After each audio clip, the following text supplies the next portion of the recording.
Okay. Good morning everyone. एक बार फिर से आप सभी का क्रेजी जी के ट्रिक के डेली करंट अफेयर की सीरीज में स्वागत है।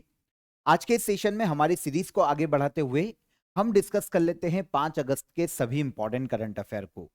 सेशन को एंड तक देखिएगा, आराम से एक एक क्वेश्चन एक एक फैक्ट को सुनिएगा और पीडीएफ क्रेजी जी के ट्रिक के एप्लीकेशन पर जाकर ले लीजिए। वहां पर आपके लिए फ्री ऑफ कॉस्ट है। चेकआउट कीजिए एप्लीकेशन को, डिस्क्रिप्शन में मैं आपको एप्लीकेशन की लिंक दे दूंगा। ओके, तो वहां पर आपको पीडीएफ मिल जाएगी। हम चलते हैं आज के करंट अफेयर के पहले इंपॉर्टेंट क्वेश्चन पर। देखें, अंडर 17 वर्ल्ड रेसलिंग चैंपियनशिप की पदक तालिका में भारत का क्या स्थान है? यहां पर बात की गई है अंडर 17 वर्ल्ड रेसलिंग चैंपियनशिप 2025 की। 17 साल से कम उम्र के जो एथलीट हैं, जो रेसलर्स है, वो पार्टिसिपेट करते हैं अंडर 17 वर्ल्ड रेसलिंग चैंपियनशिप में। अब देखिए, यहां पर मेडल टेली में इंडिया को थर्ड प्लेस पर रखा गया है, तीसरे स्थान पर। अब बात आती है कि आयोजन कहां हुआ। तो आयोजन की बात करें तो आयोजन किया गया है ग्रीस के एथेंस में। 28 जुलाई को लास्ट मंथ ये शुरू हुआ था, 3 अगस्त को ये खत्म हुआ है। अंडर 17 वर्ल्ड रेसलिंग चैंपियनशिप, इस बार ये 31वां एडिशन है इस चैंपियनशिप का। इंडिया ने टोटल 9 मेडल अपने नाम किए। इन 9 मेडल में से 4 हमने गोल्ड जीते, 4 हमने सिल्वर जीते और एकमात्र हमारे पास आया है ब्रॉन्ज मेडल। 9 मेडल के साथ इंडिया मेडल टेली में थर्ड प्लेस पर रहा है। अच्छा, ग्रीस के एथेंस में जो ये चैंपियनशिप आयोजित की गई, पहले स्थान पर कौन? तो पहले पर रहा यूएसए। इसने टोटल 17 मेडल जीते, 6 गोल्ड, 2 सिल्वर और 9 ब्रॉन्ज। सेकंड पर आता है उज्बेकिस्तान 9 मेडल के साथ और थर्ड पर आ गया इंडिया 9 मेडल के साथ। ठीक है। अंडर 17 वर्ल्ड रेसलिंग चैंपियनशिप हर साल आयोजित की जाती है और यूनाइटेड वर्ल्ड रेसलिंग के द्वारा इसका आयोजन किया जाता है। पहली बार इसकी शुरुआत 1975 में की गई थी कैजुअली। लास्ट ईयर 30वां एडिशन इसका आयोजित किया गया था अगस्त 2024 में। तब इसका आयोजन हुआ था जॉर्डन के अम्मान में। तब मेडल टेली में इंडिया सेकेंड प्लेस पर था, पहले पर ईरान था और सेकेंड पर आया था इंडिया 10 मेडल के साथ। लेकिन हमारे लिए 2025 की जो रिसेंटली आयोजित की गई है वो इंपॉर्टेंट है चैंपियनशिप। तो अंडर 17 वर्ल्ड रेसलिंग चैंपियनशिप 2025 को ही आपको याद रखना चाहिए। इंडिया ने मेडल टेली में थर्ड प्लेस हासिल किया है। कौन सा? तीसरा प्लेस। और मेडल टेली में हमने टोटल कितने मेडल जीते? तो 9 मेडल अपने नाम किए। Okay, second question. क्राशेनिनिकोव ज्वालामुखी जिसने 600 साल के बाद जिसमें विस्फोट हुआ है, किस देश में स्थित है? तो काशेनिनिकोव ज्वालामुखी, वॉल्केनो, इसमें एक प्रसुप्त ज्वालामुखी है। 600 साल के बाद इसमें विस्फोट देखने को मिला है। 600 साल के बाद उद्गार देखने को मिला है। और ये जो वॉल्केनो है, अगर हम इसकी एग्जैक्ट लोकेशन देखें तो ये हमको कमचटका पेनिसुला पे देखने को मिलेगा। काफी समय से हम पिछले वीक भी हमने कमचटका पेनिसुला की काफी बार बात की, क्योंकि लगातार वहां पर भूकंप आए, उसके बाद सुनामी झेली उस क्षेत्र ने। तो यहीं पर क्राशेनिको ज्वालामुखी है। अब वैसे तो ये प्रसुप्त ज्वालामुखी है, 600 साल से, मतलब एक लंबा टाइम होता है, 600 साल से इसमें उद्गार देखने को नहीं मिला। लेकिन रिसेंटली, क्योंकि रशिया के पूर्वी हिस्से में कमचटका पेनिसुला पर एक 8.8 मैग्नीट्यूड का भूकंप आया था, तो उसके बाद इसमें भी उद्गार देखने को मिला है। भूकंप भी कारण है, ऑब्वियस सी बात है। तो वॉल्केनो सुर्खियों में आ गया। नाम है कौशेनिनिको ज्वालामुखी, ये देखने को मिलेगा हमको रशिया में। पर्टिकुलर लोकेशन देखें तो ये है रशिया का पूर्वी हिस्सा। कमचटका पेनिसुला की हमने काफी बार बात की है, और कमचटका पेनिसुला के दक्षिण पूर्व में इस जगह पर आएंगे तो यहां पर हमको एग्जैक्ट लोकेशन देखने को मिलेगी वॉल्केनो की। इसके अलावा ये तो ज्वालामुखी भूकंप के कारण, सुनामी के कारण सुर्खियों में है। एक कुरिल आइलैंड भी काफी सुर्खियों में रहा है। ये एक पूरी पट्टी आपको छोटे छोटे आइलैंड की देखने को मिलेगी, जो कि जापान तक फैली हुई है। ये जो कुरिल आइलैंड है ना, ये भी काफी सुर्खियों में रहा है। तो इससे भी आपको क्वेश्चन पूछा जा सकता है कि कुरिल आइलैंड हमें किस महासागर में देखने को मिलता है? तो ये पश्चिमी प्रशांत महासागर में देखने को मिलेगा, रशिया और जापान के मध्य में। हालांकि इस पर कंट्रोल रशिया का है, कुरिल आइलैंड पर, लेकिन जापान इस पर अपना दावा करता है, इस पर्टिकुलर आइलैंड पर। तो दोनों चीज आपको क्लियर हो जाना चाहिए। कमचटका पेनिसुला पर हमें वॉल्केनो देखने को मिलेगा, एक डोरमेंट वॉल्केनो है, 600 साल के बाद इसमें उद्गार देखने को मिला। और कुरिल आइलैंड रशिया और जापान के बीच में एक विवादित आइलैंड है। ये रशिया के अंडर में वर्तमान में, लेकिन जापान इस पर अपना हक बताता है कि मेरा हक है, मेरे अंडर में है। लेकिन सेकेंड वर्ल्ड वॉर के बाद ये रशिया के पास चला गया था। 56 से ज्यादा आइलैंड देखने को मिलते हैं कुरिल आइलैंड पर, है ना, पूरी एक पट्टी जैसा कि हमने मैप पर देखा। तो किन दो देशों के मध्य में विवादित आइलैंड है? क्वेश्चन दो तरीके से बन सकते हैं कुरिल आइलैंड से। एक तो किन दो देशों के मध्य में विवादित, तो रशिया और जापान। और सेकेंडली हमसे पूछा जा सकता है कि किस महासागर में, तो ये पश्चिमी प्रशांत महासागर। क्वेश्चन हमारा वॉल्केनो से है। काशे निनिकोव ज्वालामुखी कहां पर देखने को मिलेगा, किस देश में? तो रशिया में देखने को मिलेगा। किस पेनिसुला पर? तो कमचटका पेनिसुला सॉरी, ठीक है, ओके। अगला क्वेश्चन, प्रथम बिम्स्टेक पारंपरिक संगीत महोत्सव जिसका शीर्षक है सप्त सुर सात राष्ट्र एक राग, इसका आयोजन कहां किया गया? बिम्स्टेक ट्रेडिशनल म्यूजिक फेस्टिवल पहली बार ही आयोजित किया गया है। बिम्स्टेक की जो मेंबर्स कंट्री है ना, उनके मध्य में ये ट्रेडिशनल म्यूजिक फेस्टिवल है, पहली बार आयोजन किया गया। और इसका आयोजन किया गया भारत की राजधानी नई दिल्ली में। दो कारण हैं इस क्वेश्चन के इंपॉर्टेंट होने के। एक तो पहली बार ही आयोजन किया गया, और आयोजन इंडिया में हुआ है, नई दिल्ली में, ठीक है। 4 अगस्त को नई दिल्ली में इसका आयोजन किया गया। थीम रखी गई थी सप्त सुर, 7 नेशन 1 मेलोडी, 1 राग, ठीक है। फेस्टिवल बिम्स्टेक देशों के मध्य में, बिम्स्टेक के जितने भी मेंबर कंट्रीज है उनके सिंगर्स ने यहां पर पार्टिसिपेट किया है। म्यूजिक के माध्यम से, है ना, सिंगिंग के माध्यम से, संगीत के माध्यम से बिम्स्टेक देशों के मध्य में कल्चरल सहयोग को बढ़ावा देना, कल्चरल जो कॉपरेशन है उसको बढ़ावा देना और बिम्स्टेक को शांति की ओर लेकर जाना, इस महोत्सव या फेस्टिवल को आयोजित किए जाने का मुख्य उद्देश्य है। इंडिया की Indian council for cultural relation के द्वारा इसका या इस फेस्टिवल का आयोजन किया, नई दिल्ली, भारत की राजधानी। पहला बिम्स्टेक पारंपरिक संगीत महोत्सव, ठीक है। BIMSTEC bay of Bengal initiative for multi sectoral technical and economic corporation के नाम से बिम्स्टेक को जाना जाता है। एशिया के देशों के मध्य में पीस स्थापित करने के लिए एक संगठन है, जिसमें हमें Bangladesh, Bhutan, India, Myanmar, Nepal, Sri Lanka, Thailand ऐसे देश देखने को मिलते हैं। ये 7 देश बिम्स्टेक की मेंबर कंट्री है। 7 साउथ एशियन कंट्री, है ना, जिसमें साउथ ईस्ट एशिया के भी देश हैं। तो ये बिम्स्टेक की मेंबर कंट्री, और बिम्स्टेक की स्थापना की गई थी 6 जून 1997 में। इसका हेडक्वार्टर देखने को मिलता है बांग्लादेश के ढाका में, कैपिटल। करंट चेयरपर्सन इसका बांग्लादेशी, ठीक है।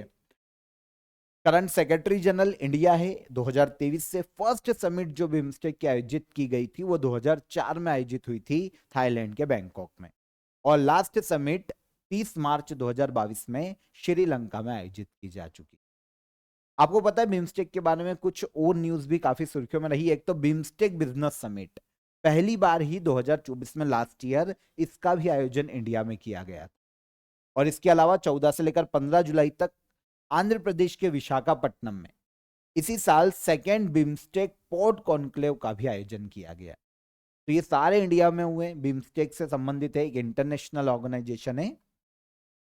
तो बिम्स्टेक के जितने भी क्वेश्चन मिले उनको स्पेशली याद रखना। अभी जो संगीत महोत्सव आयोजित किया गया उसका आयोजन कहां पर? नई दिल्ली में, okay. Offer of the day आपको बता देता हूं, आप सभी के लिए एसएससी सीजीएल 2025 के लिए आप टेस्ट सीरीज को ज्वाइन कर सकते हैं। 50 मॉक टेस्ट आपको यहां पर लगाने के लिए मिलेंगे, जो कि प्रीवियस ईयर के एनालिसिस पर आधारित है। आप लास्ट टाइम रिवीजन के लिए इस मॉक टेस्ट को लगा सकते हैं। काफी अफोर्डेबल प्राइस में अभी के लिए ये आपको अवेलेबल है। डिस्क्रिप्शन में मैंने आपको इसकी लिंक दे दी है, वहां पर जाकर आप इस टेस्ट सीरीज को ज्वाइन कर सकते हैं, बायलिंगुअल, स्पेशली एसएससी सीजीएल 2025, ठीक है। तो डिस्क्रिप्शन में लिंक है, वहां पर क्लिक करके आप अवेल कीजिए। कोई भी हर्डल आता है तो हेल्पलाइन नंबर पर कॉल कीजिए, हमारी टीम आपकी मदद कर दे, ठीक है, अगर आपको कोई भी हर्डल है।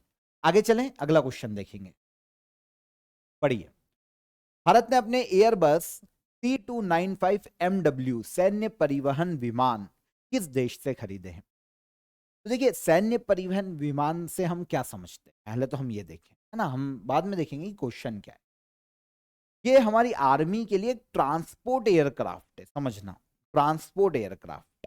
ये डायरेक्ट युद्ध के लिए हमले नहीं करते ये एयरक्राफ्ट। इसमें क्या होता है कि युद्ध की स्थिति में अगर सैनिकों को कहीं पर लेकर जाना है, कुछ पेलोड लेकर जाना है, सामान लेकर जाना है, हथियार लेकर जाना है, तो उनके लिए यूज किए जाते हैं ये जो सैन्य परिवहन विमान है, या इन्हें कहा जाता है मिलिट्री ट्रांसपोर्ट एयरक्राफ्ट। कैजुअली क्या होता है कि हम यूएसए से ऐसे एयरक्राफ्ट खरीदते हैं, लेकिन यहां पर इस बार मामला अलग है।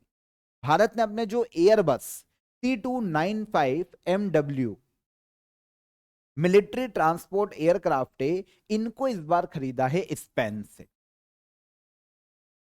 ये बहुत ही रेयर देखने को मिलता है कि हम यूरोप के देशों से, रशिया के अलावा किसी से ऐसी चीजें परचेस करते, पर इस बार हमने स्पेन से इसे खरीदा है।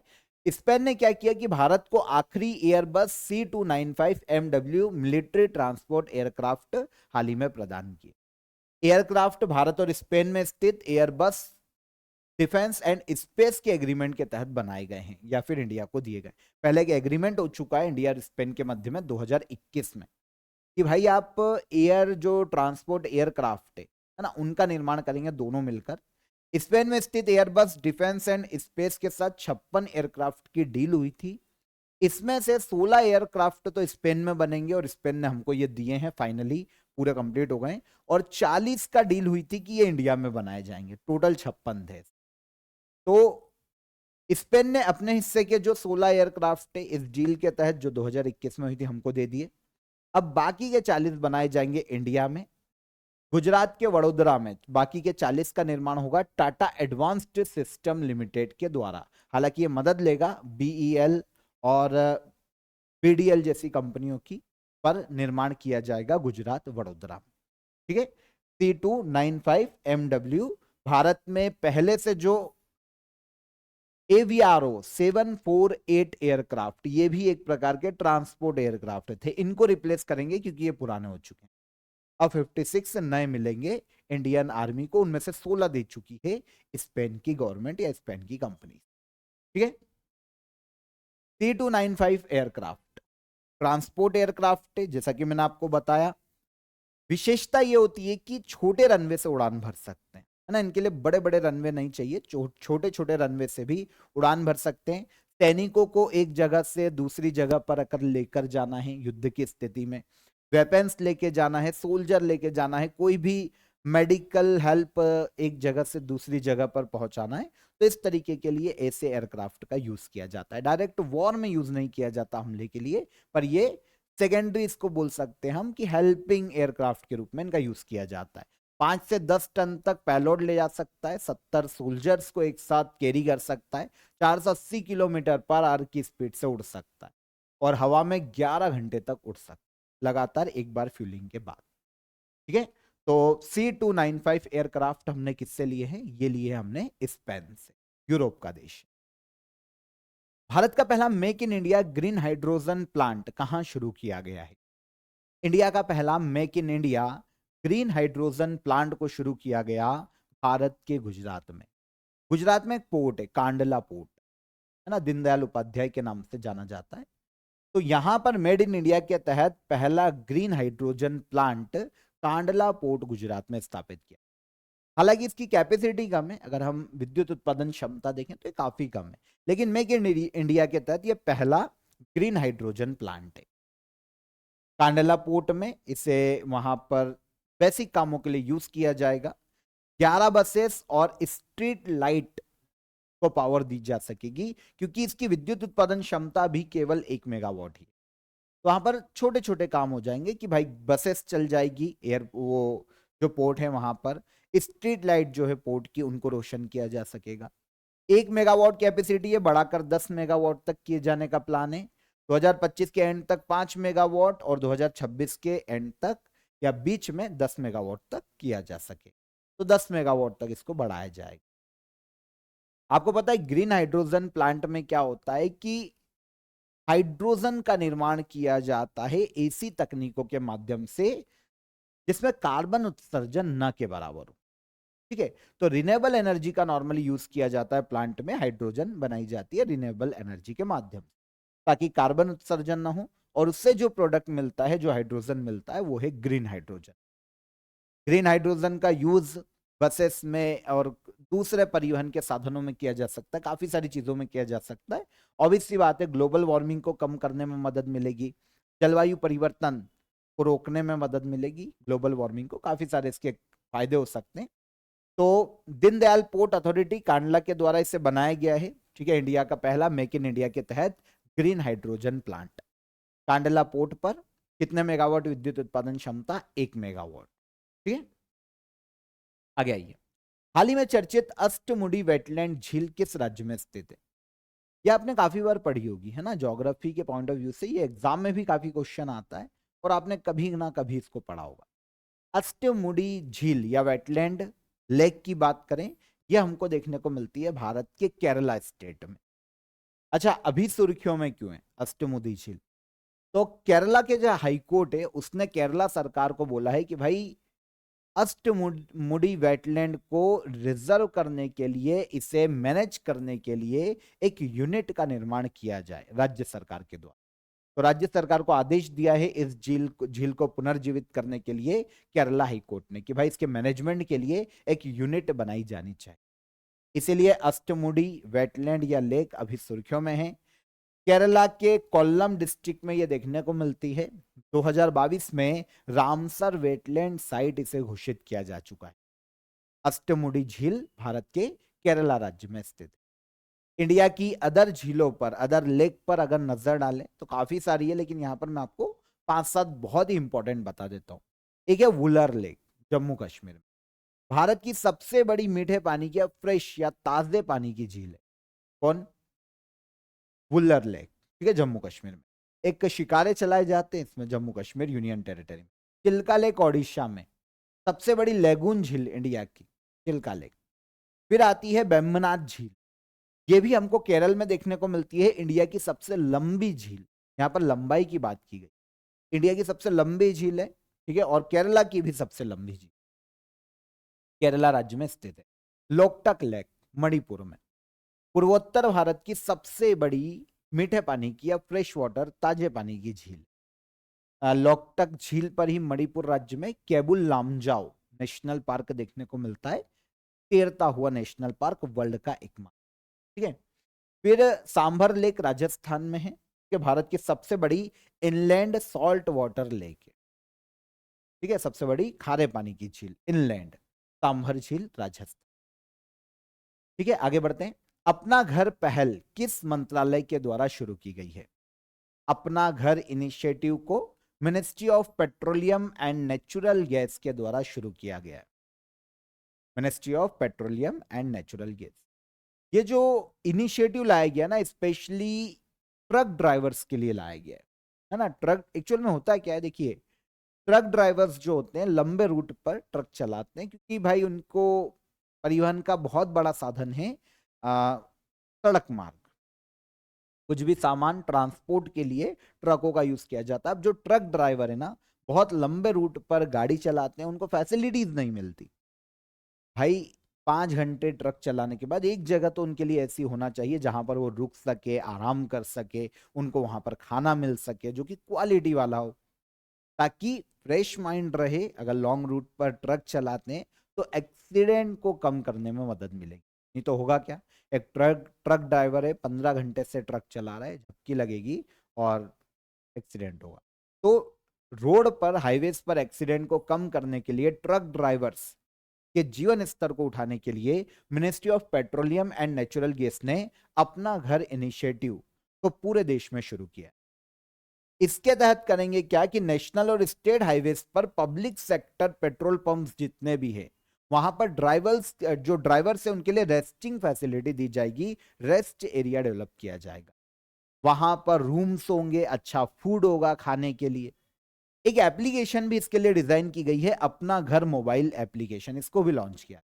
अब ट्रक ड्राइवर कहीं भी है, अगर वो 3 घंटे 5 घंटे बाद अगर कहीं पहुंचने वाला है, तो पहले से इस एप्लीकेशन के माध्यम से अपने लिए रूम बुक कर पाएगा, खाना बुक कर पाएगा, कि भाई सोएंगे या खाएंगे। तो जो भी पब्लिक सेक्टर पेट्रोल पंप्स हैं वहां पर ड्राइवर्स के लिए रेस्टिंग फैसिलिटीज को डेवलप करना अपना घर इनिशिएटिव का मुख्य उद्देश्य ministry of petroleum and natural gas के द्वारा हाल ही में से शुरू। डन। तेंदुलकर एंडरसन ट्रॉफी के पहले एडिशन में सबसे ज्यादा रन किस खिलाड़ी ने बनाए हैं? अच्छा, किसके मध्य आयोजित की जाती है? पहला क्वेश्चन तो ये। तेंदुलकर एंडरसन ट्रॉफी की बात करें तो इसका आयोजन किया जाता है इंडिया और इंग्लैंड के मध्य में। यह पहला ही एडिशन है इस ट्रॉफी का और सबसे ज्यादा रन बनाए हैं भारतीय खिलाड़ी शुभमन गिल ने। शुभमन गिल, ठीक है, इंडियन प्लेयर। देखिए, पहले है ना इंडिया और इंग्लैंड के मध्य में जो टेस्ट मैच खेले जाते थे उनको दो अलग अलग नामों से जाना जाता था।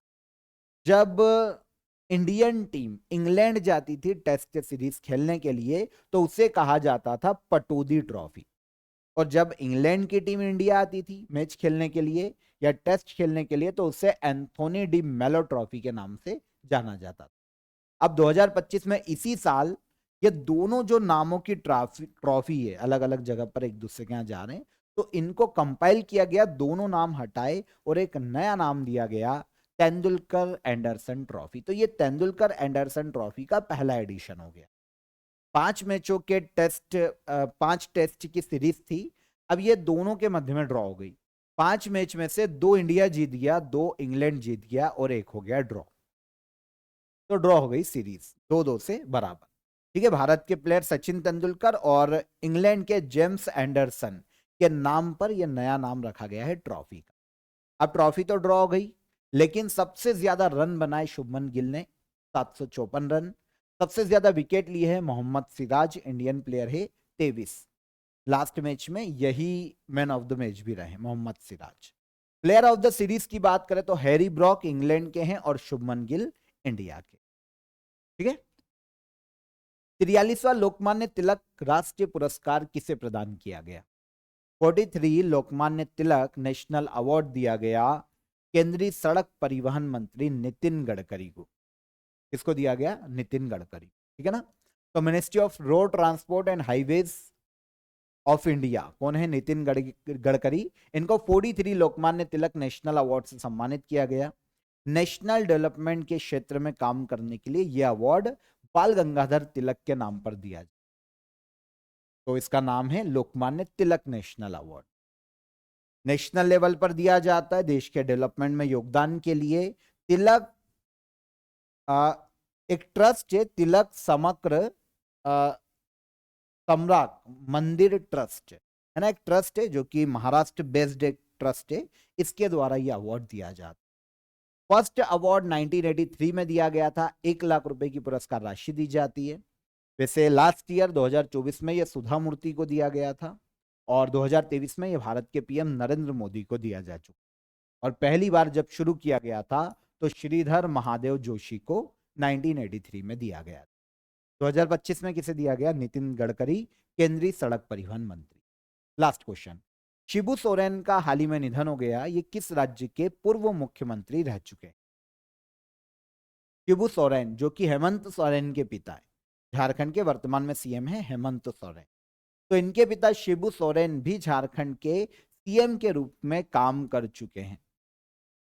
हाल ही में शिबू सोरेन का निधन हो गया 81 ईयर की एज में। ठीक है, बहुत ही फेमस पॉलिटिशियन, झारखंड से ही राज्यसभा के मेंबर के रूप में भी इन्होंने काम किया है। वर्तमान में जो झारखंड के 5वें सीएम है हेमंत सोरेन, इनके पिता रहे। तो शिबू सोरेन भी झारखंड से हैं, झारखंड मुक्ति मोर्चा पार्टी के प्रेसिडेंट भी हैं, रहे हैं, झारखंड के 3रे सीएम के रूप में भी काम किया है। वैसे अलग अलग समय में ये कुछ समय में झारखंड के सीएम 2-3 बार बने हैं इस, और एक बार 2006 में सेंट्रल कोल मिनिस्टर के रूप में भी इन्होंने काम किया। शिबू सोरेन झारखंड के पूर्व सीएम, 81 साल की उम्र में हाल ही में इनका निधन हो गया। ठीक है, तो ये हो गए हमारे 5 अगस्त के सभी करंट अफेयर। अब आ जाते हैं हमारे एग्जाम बूस्टर पर। स्पोर्ट्स के हम 5 पॉइंट देखते हैं जो कि एग्जाम में पूछे जा सकते हैं। ठीक है, खेलो इंडिया बीच गेम्स 2025 इसी साल आयोजित किए गए हैं दमन और दीव के दीव में। वहां पर मेडल टेली में पहले स्थान पर कौन रहा था? मणिपुर राज्य। फिर नेशनल विमेंस हॉकी लीग 2024-25 का खिताब किसने जीता? तो ये हॉकी हरियाणा ने अपने नाम किया। अक्टूबर नवंबर 2025 में इस साल 13वां ICC women's one day world cup का आयोजन इंडिया में किया। इसके अलावा लास्ट ईयर जो पेरिस ओलंपिक हुए थे 2024 में, उसकी मेडल टेली में इंडिया 71th प्लेस पर रहा था, 71वें स्थान। अंडर 17 रेसलिंग वर्ल्ड चैंपियनशिप 2024 जो कि लास्ट ईयर आयोजित की गई, इसमें महिला टीम ने अपना पहला खिताब जीता। Under 17 wrestling world championship 2024। ठीक है, तो ये हो गए हमारे 5 पॉइंट स्पोर्ट्स के, याद रखिएगा। अब चलते हैं लास्ट डे के करंट अफेयर के रिवीजन पर। 71th नेशनल फिल्म अवार्ड में बेस्ट एक्ट्रेस का पुरस्कार किस अभिनेत्री ने जीता? तो ये रानी मुखर्जी ने जीता था। ठीक है ना, इस अभिनेत्री ने जीता, रानी मुखर्जी। ठीक है। तोरलंग जल विद्युत परियोजना किन देशों के बीच बनाई जा रही है? तो इसे इंडिया और भूटान के मध्य में बनाया जा रहा है। 2027 में राष्ट्रमंडल युवा खेलों की मेजबानी कौन सा देश करेगा? तो ये करेगा माल्टा, कॉमनवेल्थ यूथ गेम्स की मेजबानी।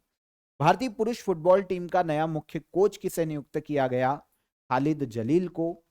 अन्नदाता सुखीभव योजना किस राज्य में लॉन्च की जाएगी? तो इसे लॉन्च किया जाएगा आंध्र प्रदेश राज्य में। हाल ही में भारतीय नौसेना को आईएनएस हिमगिरी किस प्रोजेक्ट के तहत दी गई है? Project 17A। चर्चा में रहा देब्रीगढ़ वन्यजीव सेंचुरी कहां स्थित है? तो यह देखने को मिलेगी हमको भारत के ओडिशा राज्य में। यूपी का पहला निजी प्रबंधित रेलवे स्टेशन कौन बना है? तो यह हो जाएगा गोमती नगर रेलवे स्टेशन। पहला शतरंज ई स्पोर्ट्स वर्ल्ड कप किसने जीता है? तो यह जीता है मैग्नस कार्लसन ने। और इजराइल के साथ सभी हथियारों के व्यापार पर प्रतिबंध लगाने वाला पहला यूरोपीय संघ का देश कौन सा है? तो यह है स्लोवेनिया। ठीक है, तो ये सारे करंट अफेयर कल के हो गए। अब क्वेश्चन ऑफ द डे का आंसर। चुंबकीय क्षेत्र की एसआई इकाई क्या होती है? तो चुंबकीय क्षेत्र की एसआई इकाई होती है टेस्ला। व्हाइट ब्लड सेल्स शरीर में क्या काम करती है? तो ये इम्यूनिटी सिस्टम को बूस्ट करने का काम करती है, इम्यून सिस्टम को बूस्ट करती है। दिल्ली के किस सुल्तान ने बाजार नियंत्रण नीति को लागू किया था, मार्केट कंट्रोल पॉलिसी? तो ये था अलाउद्दीन खिलजी। ठीक है, अलाउद्दीन खिलजी। बिल्कुल सही आंसर आए हैं। एक है रेहाना खातून, बिल्कुल सही आंसर आया है। और एक हर्ष सुनील, बिल्कुल आपने यहाँ पर तारीफ भी की है। वेरी हेल्पफुल रहता है आपका सेशन सीजन, तो इसीलिए मैं आपको बार बार बोलता हूँ कि आप वॉच कीजिए डेली। जो करंट अफेयर मैं आपको बताता हूँ उस पर आपकी कमांड होनी चाहिए। डेली पूरा वॉच कीजिए ताकि किसी भी एग्जाम में आपको प्रॉब्लम ना आए। तो बिल्कुल सही आंसर थे जितने भी स्टूडेंट ने कमेंट किया है। अब आज के क्वेश्चन ऑफ द डे देख लीजिए। नाभिकीय रिएक्टर में मंदक के रूप में किसका उपयोग किया जाता है? पहली चीज, पहला क्वेश्चन, भारत के सीएजी नियंत्रक और महालेखा परीक्षक, controller and auditor general of India की नियुक्ति कौन करता है? मानव शरीर की सबसे मानव शरीर की कौन सी ग्रंथि मास्टर ग्लैंड कहलाती है या मास्टर ग्रंथि कहलाती है? तो तीनों क्वेश्चन को पॉज करके देख लो, कमेंट में आंसर कीजिएगा। सेशन कैसा लगा ये भी बताइए। सेशन पसंद आया हो तो वीडियो को लाइक और शेयर कर दीजिए। चैनल पर पहली बार आए हैं तो चैनल को सब्सक्राइब कर लीजिए। फिर मुलाकात करेंगे नेक्स्ट डे के करंट अफेयर में। तब तक ख्याल रखिए अपना, खुश रहिए। जय हिंद।